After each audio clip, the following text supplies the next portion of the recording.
చింతకుంట గ్రామంలో ఇళ్ల స్థలాల పంపిణీ కార్యక్రమం, అదేవిధంగా ఇంటి నిర్మాణానికి భూమి పూజ కార్యక్రమానికి ఇచ్చేసినటువంటి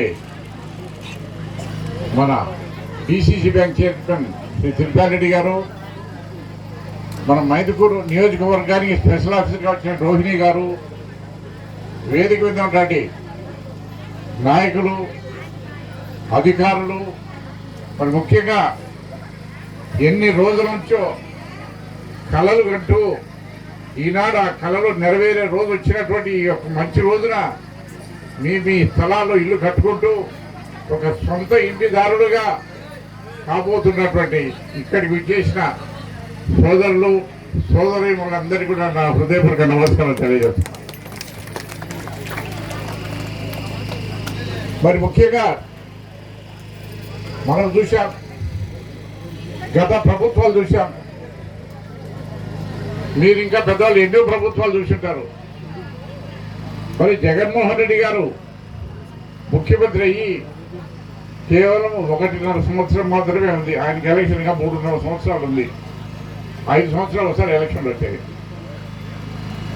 మరి ఇంతకుముందు ప్రభుత్వాలు ఏం చేసే ఒక్క దఫ ఊరికి టూకీగా మీకు చెప్తున్నా.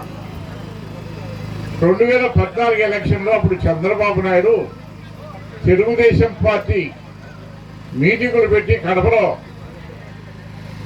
ప్రతి ఒక్కరికి ఇల్లు కట్టిస్తానన్నాడు. ఒకటైనా కట్టించాడు లేదు మన చూస్తాడు. ఇంటికో ఉద్యోగం అన్నాడు, ఇచ్చినాడా? ఎవరికి ఇవ్వలేదు. లేకపోతే 2,000 నిరుద్యోగ వృత్తి ఇస్తానన్నాడు ఇంటికి ప్రతి ఒక్కరికి చదువుకునే వాళ్ళకి, అది ఇవ్వలేదు. మరి అన్నిటికంటే మించి మహిళలకు మోసం చేశాడు ఎవడు బాగుపడు.